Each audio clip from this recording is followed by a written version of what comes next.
Hello, how are you doing? Welcome to the episode number 1 of the story Trip to Empalado. But remember, this isn't the first episode. I start all my writings and my videos and my works by the episode 0. So, we had a previous episode, okay? My name is Jorge Zael in Portuguese, in your language George Zael. Welcome to Semenchel. Come with me.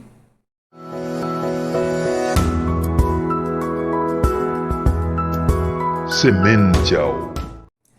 Okay, in the last episode we saw that Don Negro fell in love for a girl of only 12. Well, she was almost 13, but okay, 12, wow. Then he decided to avoid any kind of approach because it was not, he didn't feel okay with that, and the whole city was paying attention to that strange man, to the beast for them, that handsome mulatto, so different from the Paraguayans, and trying to prevent the mulatto from stealing. He could steal the beauty of the city, Azucena.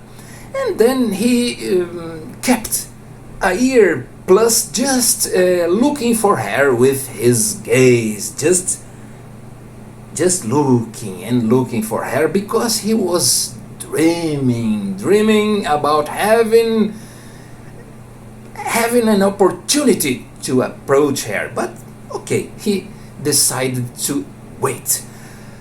When she was almost 14 but still 13, he just crossed her path and he couldn't avoid. Then he started to make his monologue, as mentioned in the last episode, and then the girl ran away. She was a bit scared but also delighted with the attention of the man the whole city was talking about. Yes.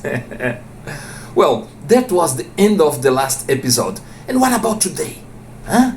What do you expect from this episode here? Do you think something different is gonna happen? Let's see, shall we? Come with me again. Azucena had been brought to Santa Elena by her father, Juan Cosme, who followed the advice of Sister Adelia, a friendly nun who warned him that the girl was too smart and intelligent to remain in the tiny village of Empalado, where they lived and whose little educational institution offered only elementary school. Thus his wife, Dona Wilda, Azucena's mother, reminded him that she had 3 brothers, all of them married and living in Santa Elena, the city where the girl Chingolita, as her intimates used to call her, was born, and which was better equipped with an educational institution where the girl could complete the middle school. Juan Cosme was very reluctant because he idolized his daughter, in addition to the fact that she was useful to the family for being so gifted. But he eventually considered that living in Empalado was the best for Azucena, who, in turn, loved the novelty and, full of delicious expectations, mounted behind her father on the chestnut stallion named Catu and left for Santa Elena, where they arrived the next day. Once there, she was left in the care of her uncles, Lucita and Lelis. A month later, she began her studies in the middle school at Santa Elena's local school. She was 12 years old at that time.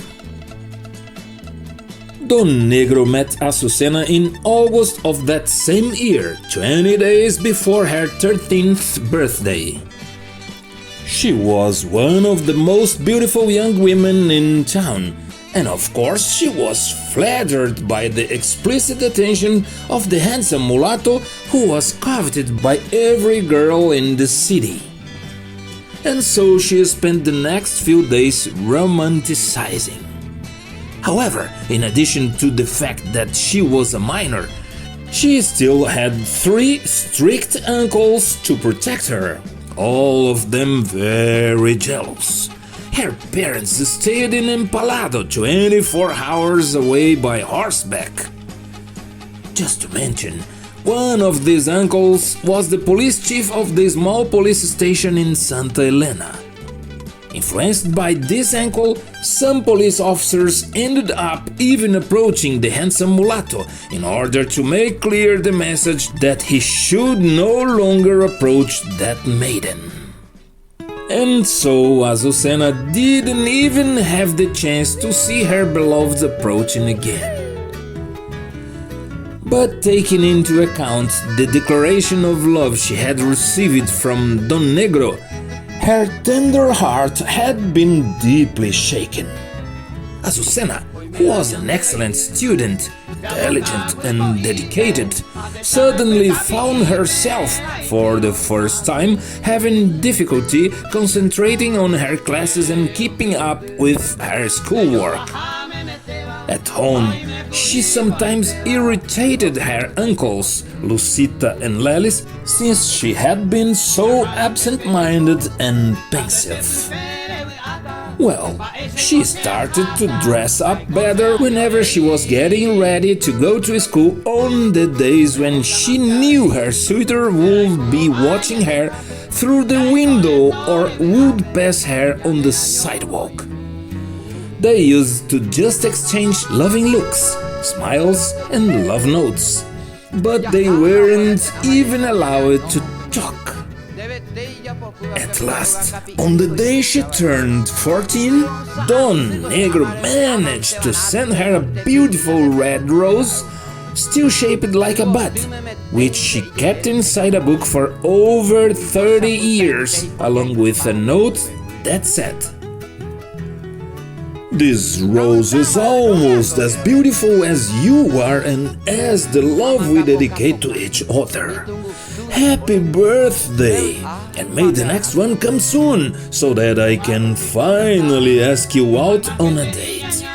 From the one who is and always will be yours, Jorge Adalberto Negrito."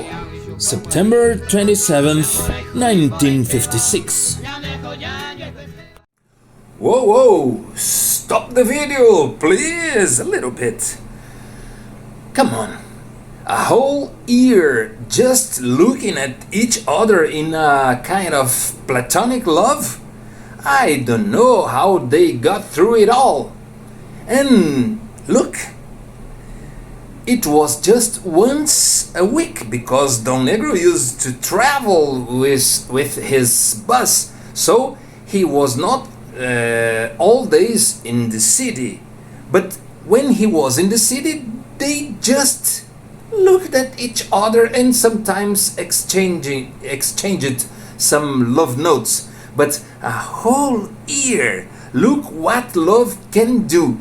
Love can make people wait so much time in order to have an opportunity. Well, there's a song that says, "Love will find a way." It seemed, in this case, that love is finding it. Yeah! Ahead. Tell us all this time. Tell us all the song. Bittersweet and strange. Finding you can change. Learning you were wrong. Certain as the sun Certain as the sun. rising in the east, Tell us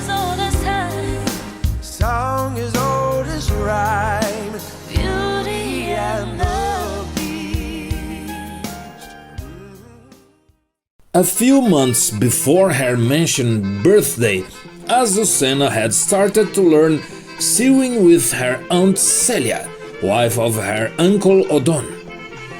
She was eager to learn as much as she could get her hands on, and would soon be making beautiful pieces not only in fabric, but also in crochet, knitting and cross-stitching, which she used to sell in her uncle's little shop.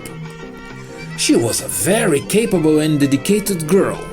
She had great ability to learn, create and improve in the kitchen as well, and even the day-to-day food ended up being tastier in her hands, with which she still took care of her uncle's kitchen garden and flowers.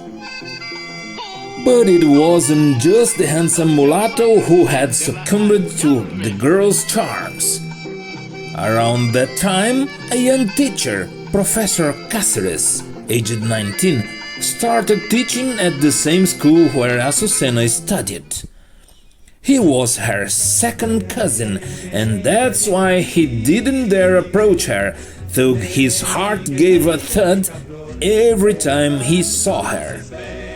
Unfortunately for him, she barely noticed him, let alone his feelings for her, so in love she was with her negrito.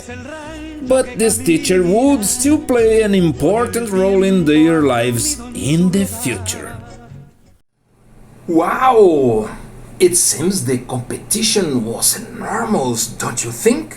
Wow, a lot of men trying to approach Azucena, the beauty of the city.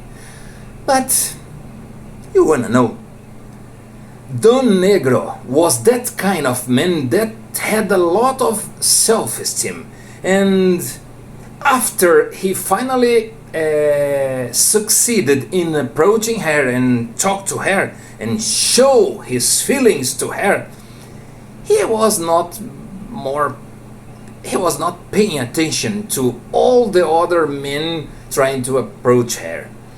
He didn't mind because he trusted not only in himself, but the most important lesson, he trusted in love itself. Why?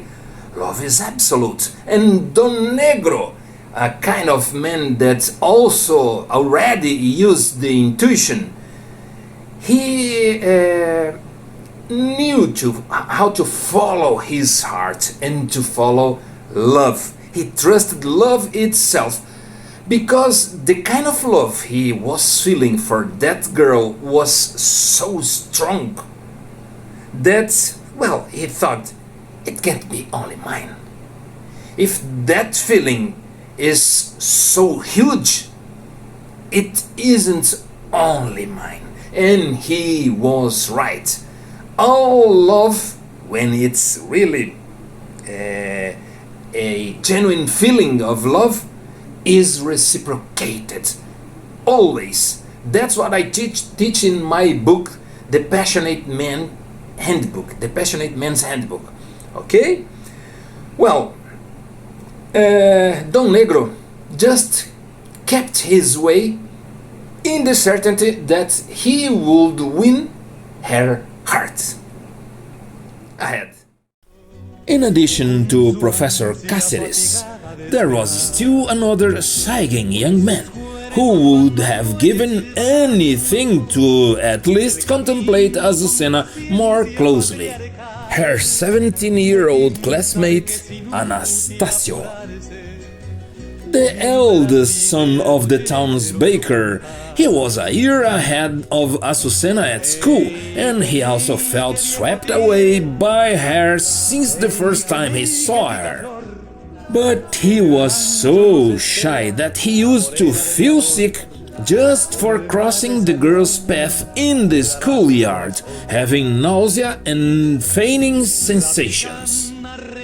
And what is worst, as if all of that were not enough, Anastasio was woken up by his father every day at 4 a.m. in the morning in order to prepare and bake the breads and the other delicacies, which they delivered at 6 a.m. to some customers' homes, the same time when the small bakery also used to be opened under the care of his mother and sister. Despite being small, it was famous for its galletas, a kind of bread made twice a day, but also for its other breads, such as the French ones, and for its sweets, such as buns, boqueron, and many others. At 7:15 a.m., when classes started at school, the boy was already so tired of all that running around that he often fell asleep until recess, snoring and drooling on his desk, to the fun and delight of his classmates. Several times Azucena, as she passed in front of Anastasio's room, heard the laughter, which aroused her curiosity. In order to find out the reason for all of that, she questioned one of his colleagues, who ended up telling her the boy's story. Compassionate about his situation, on some occasions during recess, the girl started to keep him company, trying to dialogue. And then, little by little, she managed to get him to loosen up a little more. However, she never imagined that he was completely in love with her. Soon after, she came to know her future beloved, Don Negro, becoming disinterested in everything that did not concern her Negrito. The following year, Anastasio went to the capital to serve in the army, and the two never met again. Time passed, and still at the age of 14, Azucena was elected Queen of Spring at the most important ball in Santa Elena. Tired of living a platonic love with her mulatto, she decided to unburden herself with a more experienced and not so radical person, the young Aunt Celia. The latter, in turn, volunteered to be in solidarity with the cause of those in love.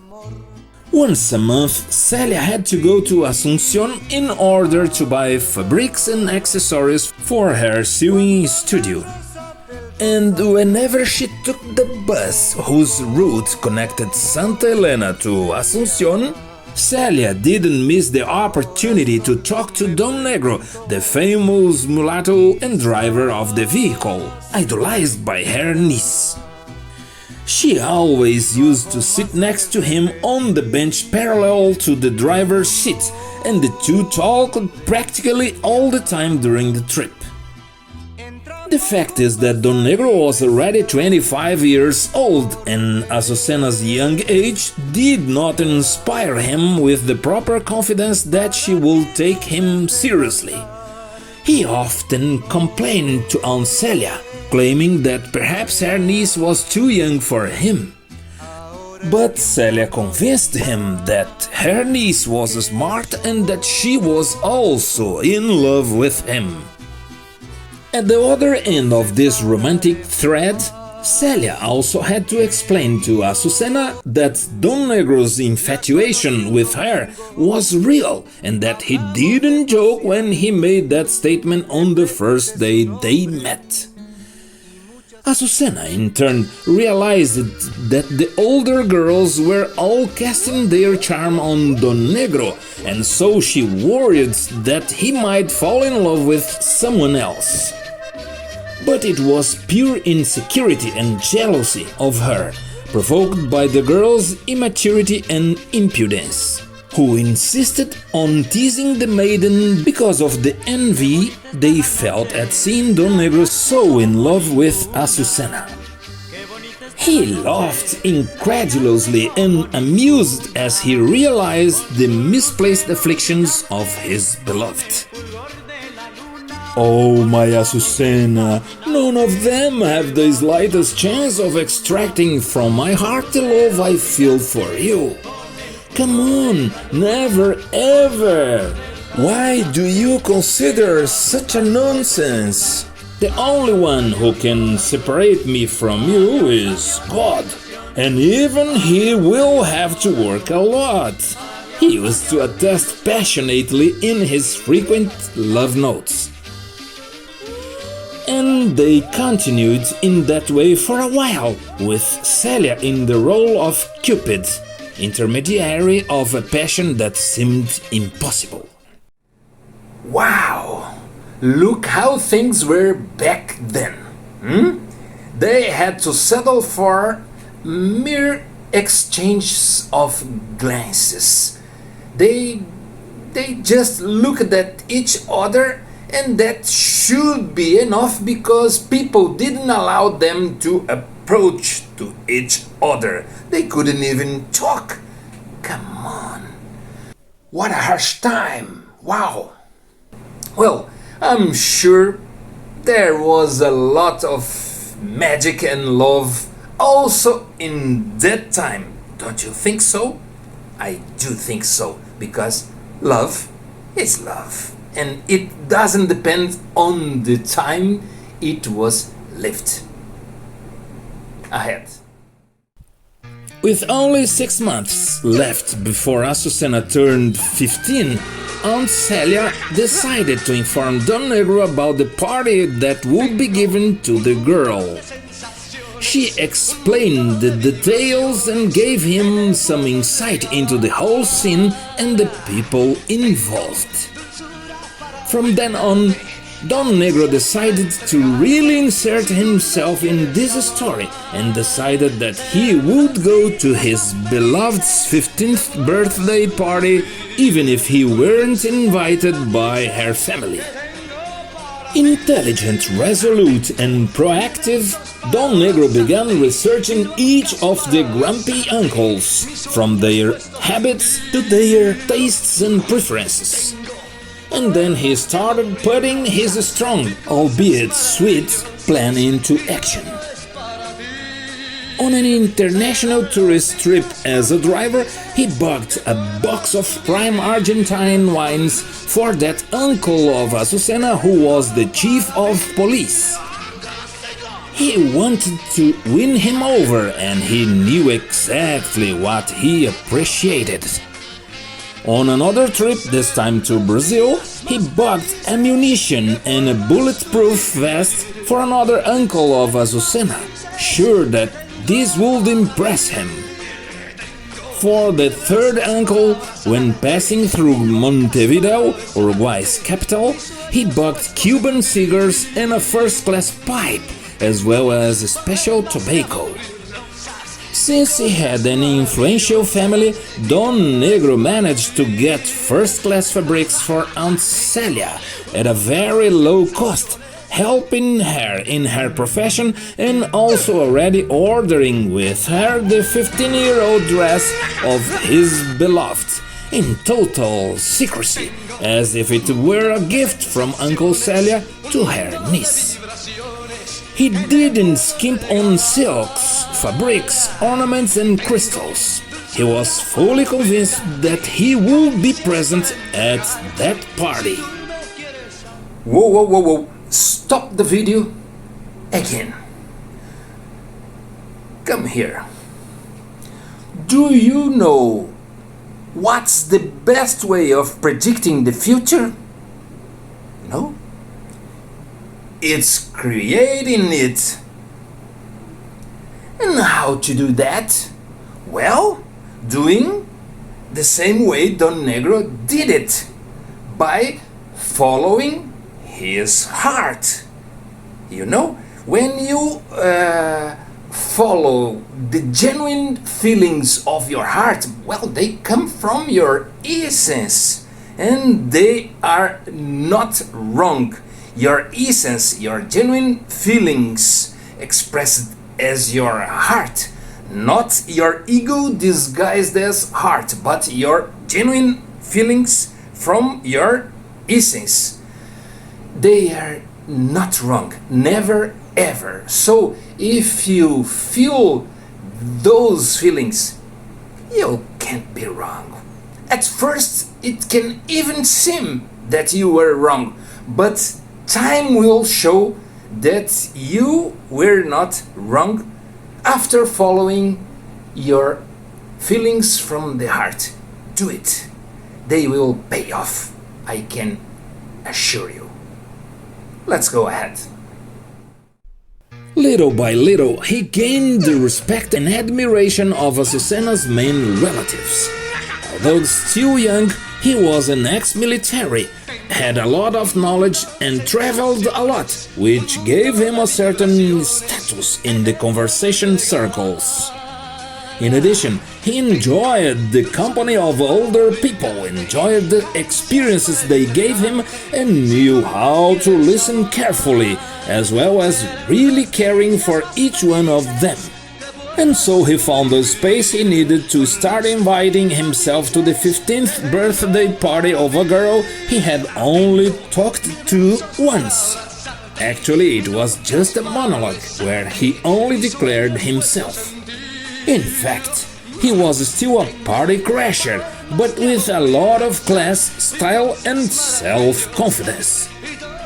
It was almost impossible to resist him, especially with the support of the Cupid in person, the nice Aunt Celia.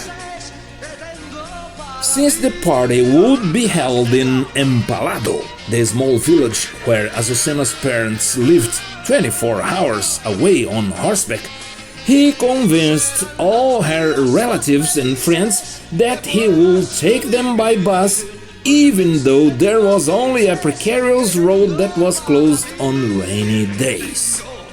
However, the only condition imposed by him was that everything should be a surprise, as he didn't want anyone to know about his endeavor, especially Azucena's parents, who could misinterpret everything. Hey, come closer. Pay attention to the situation Don Negro was involved in. You see, he didn't know Azucena's family. He didn't even know Azucena herself. He had only talked to her in a monologue once. So, he didn't know anybody. But he had to be quite bold in order to go ahead with his plan. A party crasher plan, you see? Well, he trusted love. He trusted his genuine feelings. He trusted his connection with his essence. And he was right. That's not a question of being an experienced person. It's a question, it's a matter of trusting life itself. And Don Negro trusted life, trusted love, trusted himself. You know, it's different. But, come on, that's easy, that's easy. You know it's not that easy, and that's why I'm telling this story here, because you will see how many things a man that has a lot of self-esteem can do in his life. He can change everything just following his heart, his genuine feelings coming from his essence. Okay? But I will tell you a lot more in the next episode. This one here today, it has reached the end. But come on, hold your horses, man. There is another special thing I want to tell you today. It's a tribute to the connections we have with our essence through songs. Yes, songs can make a huge connection between ourselves and our essence. And Don Negro used to do that a lot. He knew how to do that. And that tribute I'm showing you right now is just a way of showing you what Don Negro used to do and what you also can do. Bye bye, see you next episode. Bye. I want you and all your charms whenever I want you. All I have to do is dream. It may not seem like it, but Don Negro was a shy, reserved and humble man, despite belonging to the elite of Asunción. But that life of lust did not captivate him, and so he walked away from that. Since Don Negro used to have a hard time expressing his feelings, then he intuitively used to get in touch with them through songs. Yes, he was a very musical being, and in those moments when he couldn't get close to Azucena, he used to listen to many songs, especially All I Have to Do Is Dream by Everly Brothers. He did not understand a single word of English, but he felt that this song expressed exactly what he was feeling deep down in his heart at that moment in his life.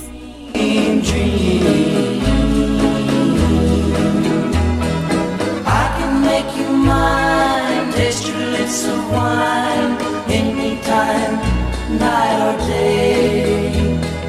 Only trouble is, gee whiz, I'm dreaming my life away. I need you so that I could die. I love you so, and that is why whenever I want you, all I have to do is dream, dream, dream, dream, dream, dream, dream, dream, dream.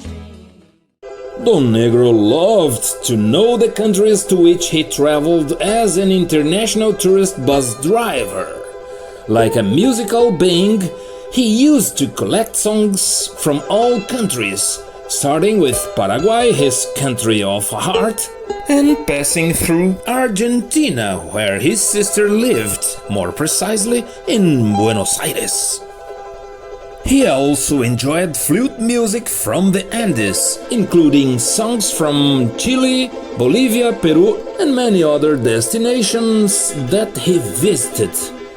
When it comes to music, oddly enough, one of the countries that least attracted his attention was his own country of origin, Brazil.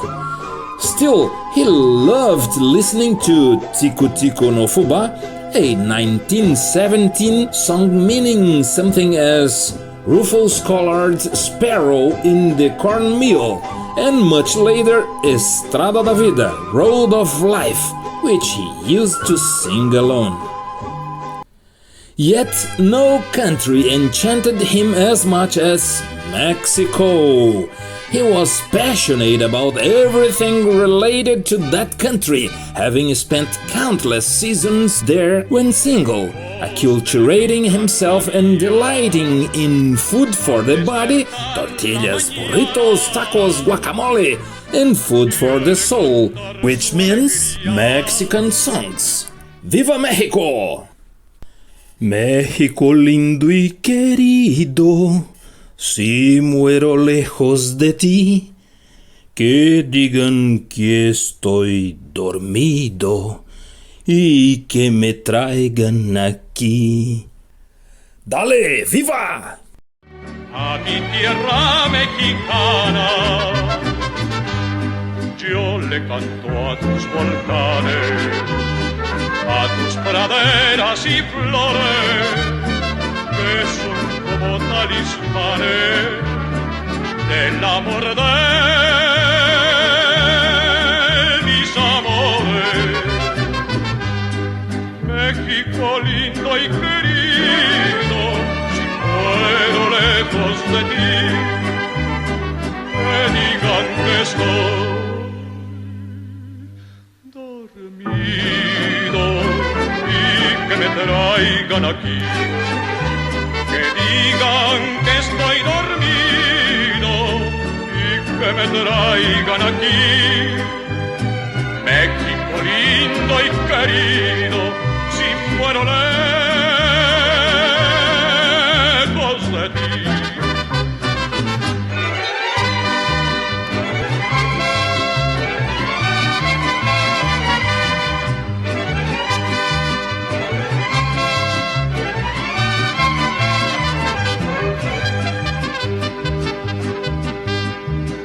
Me entierren en la sierra, al pie de los magueyales, y que me cubra esta tierra, que es cuna de hombres cabales.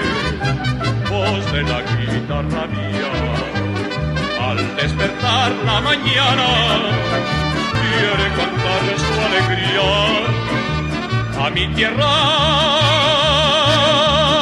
mexicana.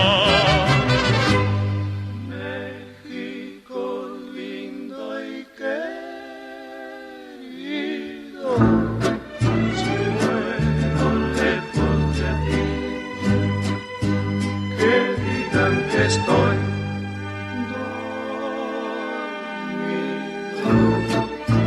y que me traigan aquí. Que digan que estoy dormido Y que me traigan aquí. México lindo y querido, si muero